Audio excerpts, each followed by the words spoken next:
Hello students, તો આપણે આજે આલ્ફા હાઇડ્રોજનના લીધે થતી પ્રક્રિયાઓ જોવાના છે. એમાંની પહેલી પ્રક્રિયા છે આલ્ડોલ સંઘનન. ઓકે, આલ્ડોલ સંઘનન શા માટે આલ્ડોલ સંઘનન કહેવાય એ પણ જોશું આપણે. બરાબર, પ્રથમ પ્રક્રિયા સમજીએ, અથવા તો પહેલાં એક મુદ્દો લખી દઈએ કે એકચ્યુઅલી આમાં શું કરવાના છે, અને પછી આપણે સમીકરણ જોઈએ. તો પ્રક્રિયા આલ્ફા હાઇડ્રોજનના લીધે થાય છે. જે આલ્ડીહાઇડ અને કીટોન સંયોજનોમાં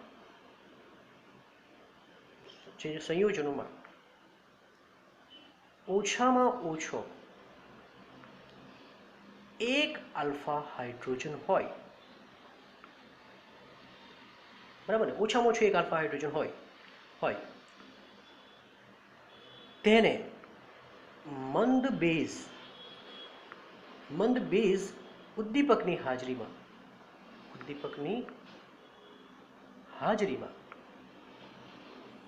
ગરમ કરતા, પ્રક્રિયા કરતા, જે કહો તે કરતા અનુક્રમે શું મળે? તો હાલમાં લખી દઉં છું. અનુક્રમે બીટા હાઇડ્રોક્સી આલ્ડીહાઇડ અને બીટા હાઇડ્રોક્સી કીટોન મળે છે. હવે આ જે લખ્યું એને આપણે સમીકરણ દ્વારા સમજીએ. ચાલો, આલ્ફા હાઇડ્રોજન હોય તેવું, તો આલ્ફા હાઇડ્રોજન હોય તેવું આપણે એક ઉદાહરણ લઈ લઈએ. CH3CHO. Okay, CH3CHO ethanol. શું નામ છે? ઇથેનોલ. આ ઇથેનોલના બે અણુ, ઇથેનોલના કેટલા અણુ લેવાના? બે અણુ. એને તમારે મંદ તમે NOH લઈ શકો, કાં તો તમે બેરિયમ હાઇડ્રોક્સાઇડ લઈ શકો, બરાબર, ક્યાં તો તમે મંદ એસિડ Na2CO3 લઈ શકો. એની હાજરીમાં તમારે ગરમ કરવાનું છે. આપણે કોઈ પણ એક હોય તો ચાલે, આ મંદ હોવું જોઈએ. શું થશે? નિપજ કેવી રીતે મળશે, કેવી રીતે યાદ રાખવાનું છે? નિપજ જે બને છે તે કેવી રીતે બને છે? તો યાદ રાખવા માટેની એક ટેકનિક છે. આ ખૂબ અગત્યની સમીકરણ છે. હાલમાં હું નિપજ જો લખી દઉં ડાયરેક્ટ તો તમને સમજ જ ન પડશે. એના માટે શું કરવું પડશે? આ બે અણુને એક ટ્રીક છે લખવાની, તે રીતે લખવાનું હોય છે. જરા જુઓ, આ બે અણુમાંથી જો આનો આલ્ફા કયો કહેવાય? CHO જે કાર્બન સાથે જોડાયેલો હોય તે જ આલ્ફા હોય, બરાબર ને? તો બેમાંથી એક અણુને આ રીતે લખવાનું, CH3. ધ્યાનથી જોજો, CH અને ડબલ બોન્ડ O. હું આને આ રીતે લખી શકું, એમાં કંઈ પ્રોબ્લેમ નથી, બરાબર? આ રીતે લખી દીધો. હવે જે બીજો અણુ છે એને એ રીતે લખવાનું કે એમાં જે આલ્ફા કાર્બન હોય એ આલ્ફા કાર્બન હંમેશા આની સામે જ આવવો જોઈએ. તો આલ્ફા કાર્બન છે એટલે એને આપણે આ રીતે લખી દઈએ, CH3CHO. બરાબર ધ્યાનથી જોજો. આવું લખવાથી તમને નિપજ બનાવતા આવડશે. હવે કેવી રીતે નિપજ બનાવવાની છે જરા જુઓ. આ જે પાઇબંધ છે એ સીધો આ કાર્બન સાથે જોડી દેવાનો, બરાબર? અને અહીં આ જે આલ્ફા કાર્બન છે એની પાસે આલ્ફા હાઇડ્રોજન છે, કારણ કે પ્રક્રિયા તો આપણે આલ્ફા હાઇડ્રોજનની જ જોતા છે, બરાબર ને? તો એ આલ્ફા હાઇડ્રોજન સીધો અહીં આવી જાય. હવે બોલો શું બનશે? ચલો જોયો, CH3, રાઈટ, પછી આવી જશે CH.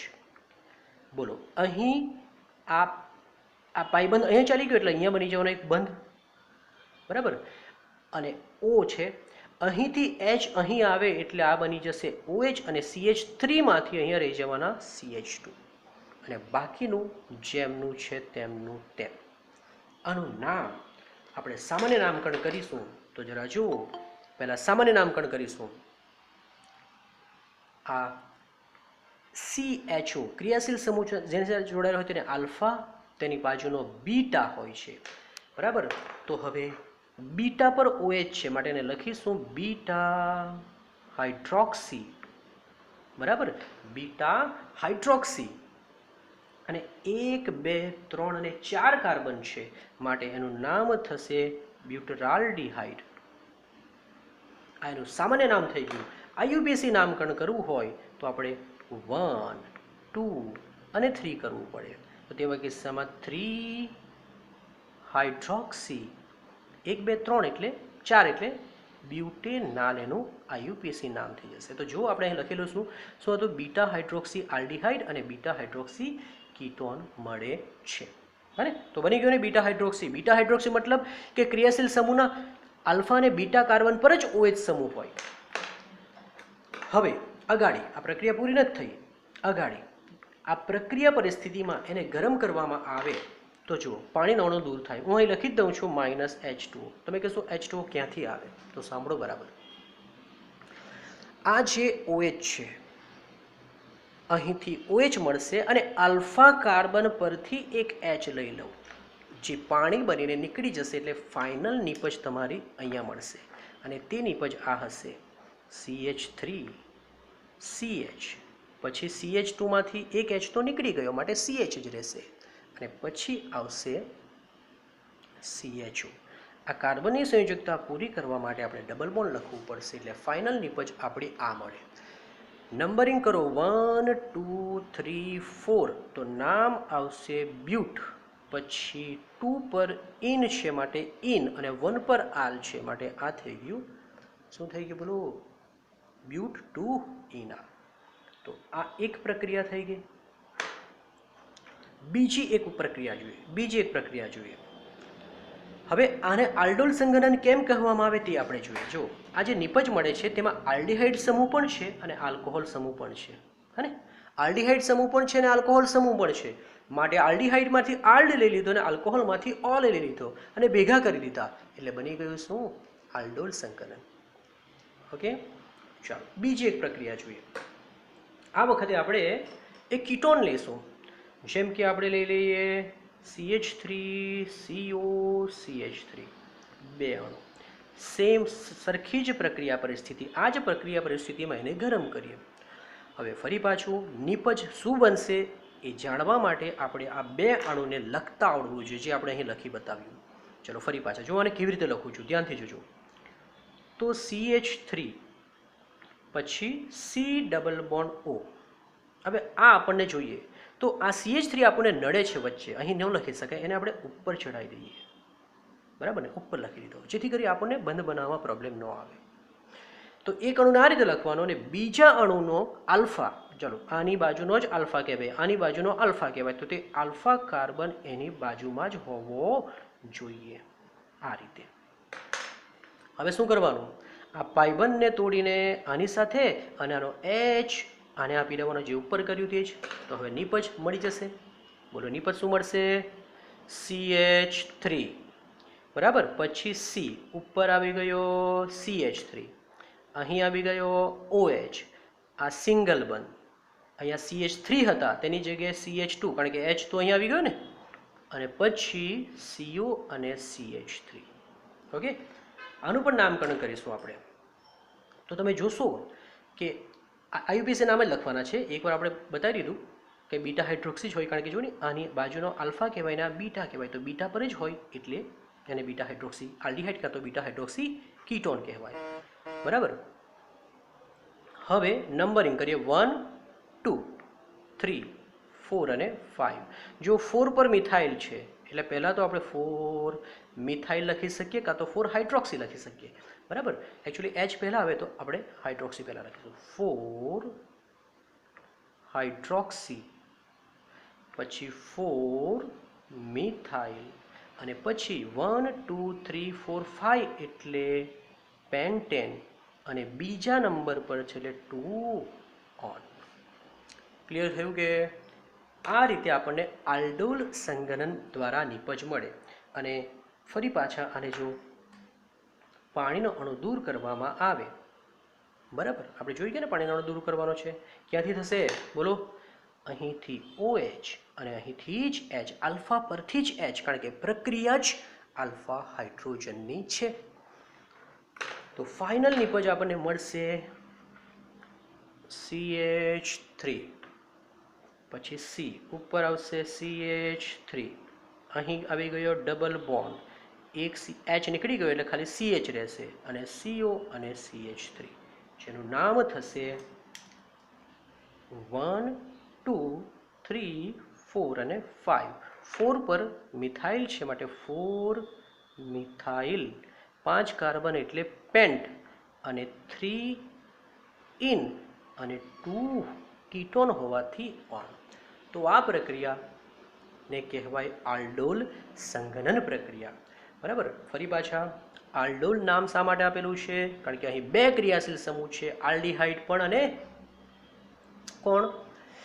આલ્કોહોલ સમૂહ પણ. તો એના પરથી આપણે આ જે મળે છે તેમાં તમે જોશો તો આલ્ફા અને બીટા વચ્ચે જ ડબલ બોન્ડ બને છે, એટલે આલ્ફા બીટા અસંતૃપ્ત કાર્બોનિલ સંયોજન આપણને નિપજ તરીકે મળે છે. બરાબર. તો એક પ્રક્રિયા પૂરી થઈ. આના પછીનું થોડું લખાણ હોય છે, તમારે ટેક્સ્ટ બુકમાંથી જ સમજીને લખવાનું હોય છે. બસ આટલું જ કે આલ્ડોલ શા માટે. ક્લિયર બધાને? ઓકે. હવે નેક્સ્ટ પ્રક્રિયા જોઈએ.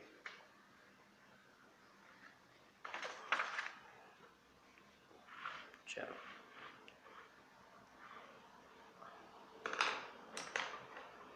બીજી પ્રક્રિયા એવી જ છે, વધારે અગત્યની છે. બીજી પ્રક્રિયા વધુ અગત્યની છે.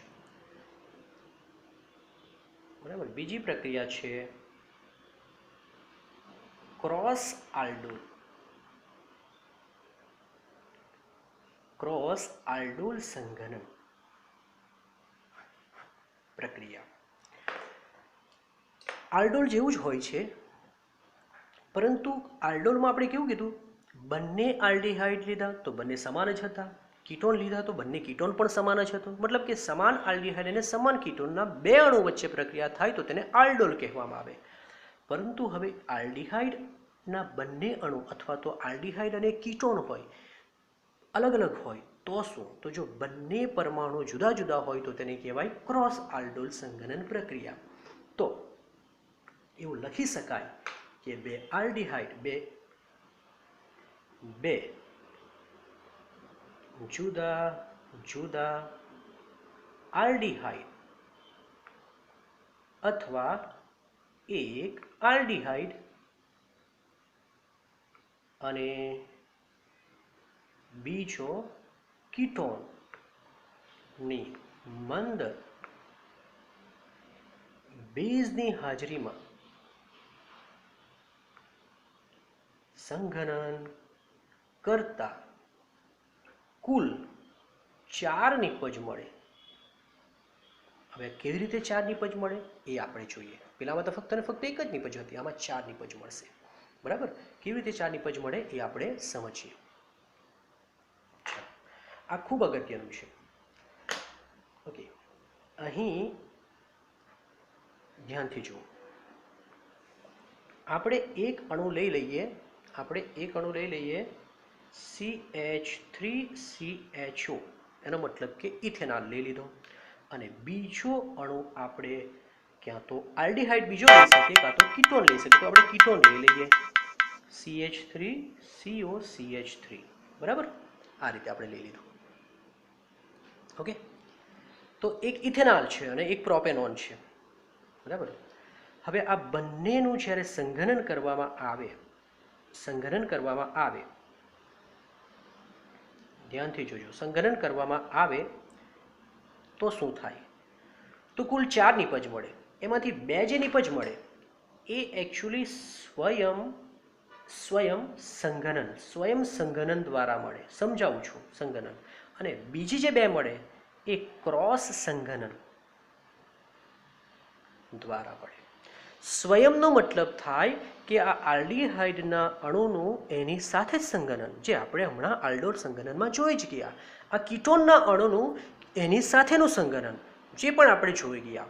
અને મતલબ કે સ્વયં સંઘનન મતલબ પોતાના અણુનું પોતાની સાથે સંઘનન. રાઈટ.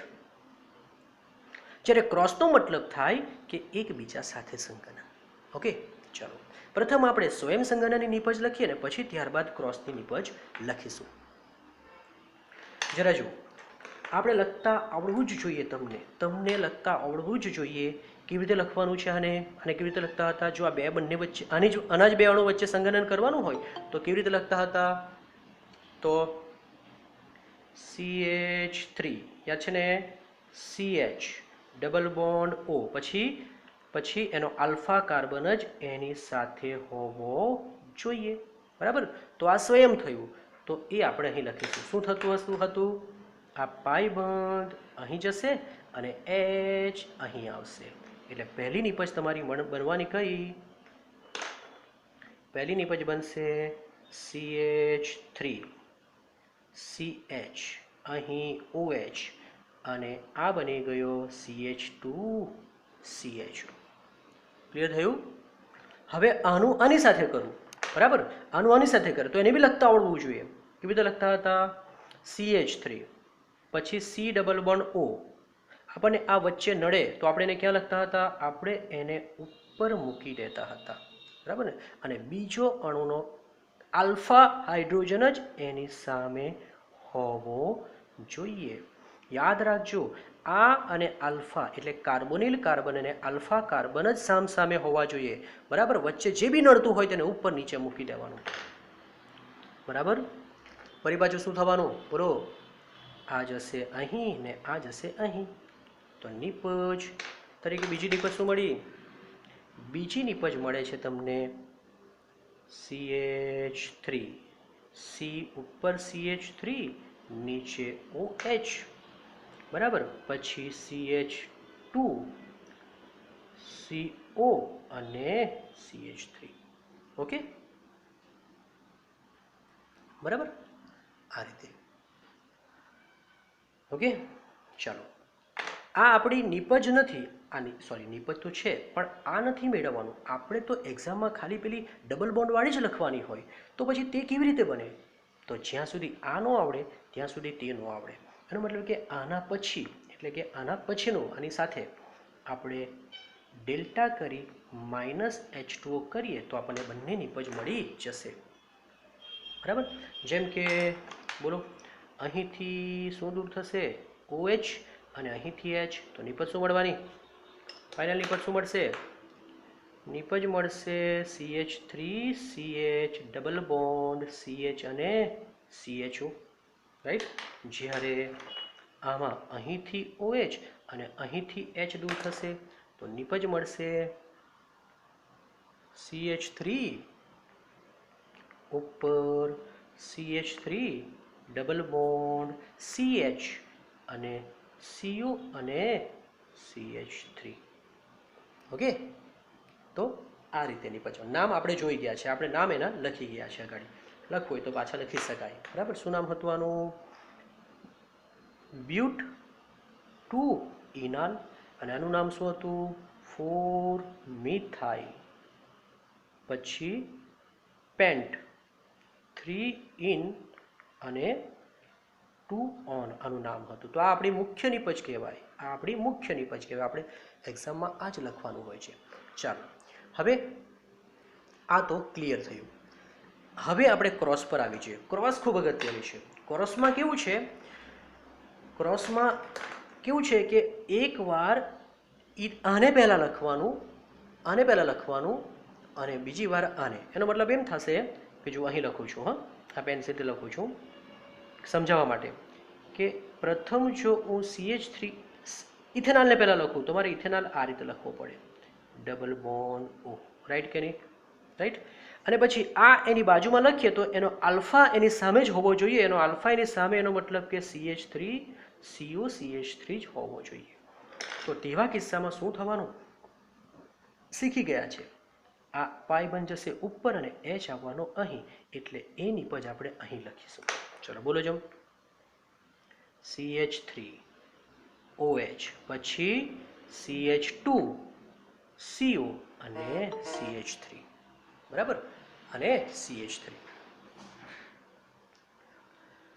ઓકે, ચાલો નેક્સ્ટ જોશું આપણે બીજું. હવે શું કરવાનું છે? ક્રોસ સંગઠનમાં એકવાર ઇથેનોલને પહેલાં લખ્યો અને પ્રોપેનોલને પછી લખ્યો. હવે ઉલટું, હવે પ્રોપેનોલને પહેલાં લખવાનો અને ઇથેનોલને પછી લખવાનો. તો આને જો લખીએ, પહેલાં જો એને લખીએ તો કેવી રીતે લખાશે? બોલો. CH3 C double bond O, અને આ કાં જવાનો? ઉપર. કેમ? તો કે આપણને વચ્ચે નડે. આપણે તો શીખ્યા કે કાર્બોનિલ કાર્બન અને આલ્ફા કાર્બન જ સામસામે હોવા જોઈએ.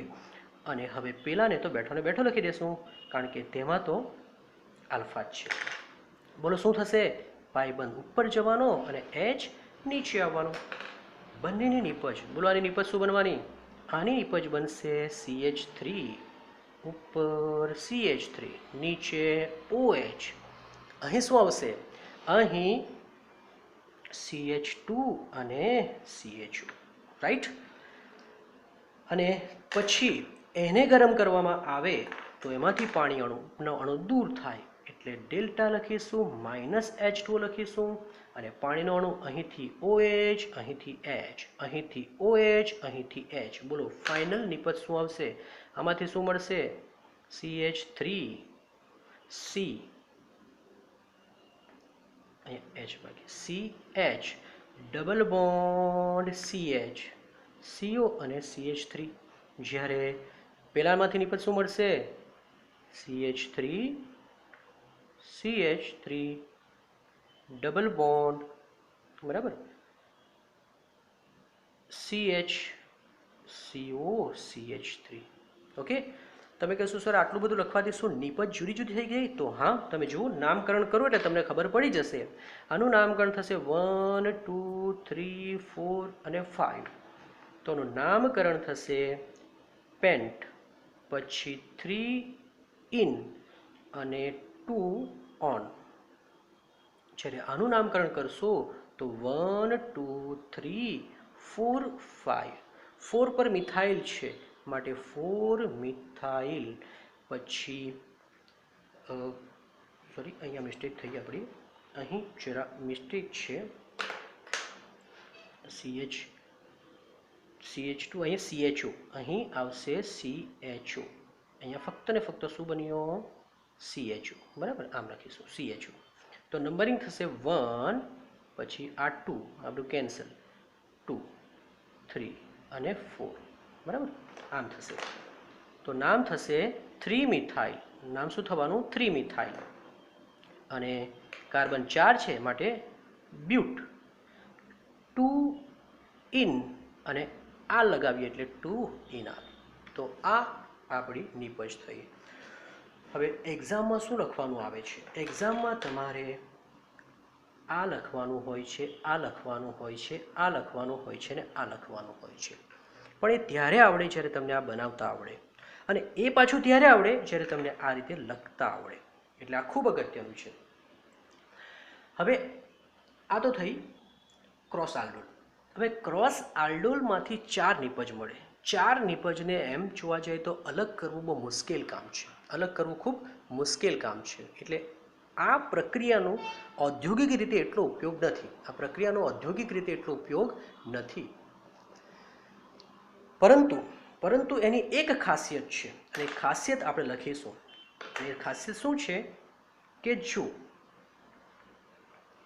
બેમાંથી એક અણુમાં આલ્ફા કાર્બન ન હોય અને એક પાસે હોય તો પણ આ પ્રક્રિયા થાય છે. યાદ રાખજો, બેમાંથી એક અણુ પાસે આલ્ફા હાઇડ્રોજન ન હોય અને બીજા પાસે હોય તો પણ આ પ્રક્રિયા થાય છે. તો લખીશું, જો એક અણુ પાસે આલ્ફા હાઇડ્રોજન ન હોય તો પણ આ પ્રક્રિયા શક્ય છે. અને ત્યારે કેટલી નિપજ મળે એની આપણે ચર્ચા કરીશું, બરાબર. એની આપણે શું કરીશું? ચર્ચા કરીશું. ચાલો જુઓ, જેમ કે આપણે એક ઉદાહરણ લઈ લઈએ, ધ્યાનથી જુઓ. આ છે બેન્ઝાલ્ડિહાઇડ, બરાબર, બેન્ઝાલ્ડિહાઇડ. અને બીજું ઉદાહરણ હું લઈ લઉં છું CH3CHO. બોલો, આને મંદ બેઝની હાજરીમાં ગરમ કરું છું. ધ્યાનથી જુઓ, નિપજ શું મળશે? તો આપણે લખતા આવડવું જોઈએ. યાદ રાખવાનું એ છે કે આમાં આલ્ફા હાઇડ્રોજન નથી પણ આની પાસે છે. તો જેની પાસે ન હોય ને તમારે તેને પહેલાં જ લખવાનો. અને પહેલાં લખો તો તમને ખબર છે કે કેવી રીતે લખવામાં આવે. બોલો, CH ડબલ બોન્ડ O. આનો આલ્ફા કાર્બન જ એની સાથે હોવો જોઈએ, એટલે કે આમ. પછી તો શું થવાનું, આ પાઈ બંધ ઉપર જવાના અને એચ અહીં આવશે. ઓકે, એચ અહીં આવશે, બરાબર ને. તો નિપજ શું બનવાની, CH નીચે આવી ગયો OH, અહીં બને બોલો CH2 અને CHO. પછીનું સિમ્પલ છે ડેલ્ટા લખો, -H2O કરો, પાણી નીકળે ક્યાંથી, અહીંથી OH અને અહીંથી H. તો ફાઇનલ નિપજ આપણી આ હશે CH ડબલ બોન્ડ CH અને CHO. નામકરણ કરી દેશું. જો આનું નામ શું થશે, 1 2 3. 3 પર હાઇડ્રોક્સી બી છે અને 3 પર મિથાઇલ બી છે. ઓકે, તો આને લખી શકાય આપણે, સોરી ફિનાઇલ, 3 ફિનાઇલ, 3 હાઇડ્રોક્સી અને 3 કાર્બન એટલે પ્રોપેનાલ. તો આ એક નામકરણ થઈ ગયું, બરાબર. જ્યારે આનું નામકરણ કરવા જશો તો 1 2 3 ફરી પાછા 3 ફિનાઇલ, 3 કાર્બન છે મીન્સ પ્રોપ, અને 2 ઇન પ્લસ આલ એટલે ઇનાલ. તો આલ્ડોલ સંઘનનની ખાસિયત એ છે કે જ્યારે બે અણુમાંથી કોઈ એક અણુ પાસે આલ્ફા હાઇડ્રોજન ન હોય તો પણ આ પ્રક્રિયા શક્ય છે. ઓકે, એક બીજું ઉદાહરણ લઈ લઈએ આપણે. આનું ટેક્સ્ટબુકમાં આપેલું છે, તે પણ ઉદાહરણ આપણે લઈ લઈએ. ચાલો જુઓ.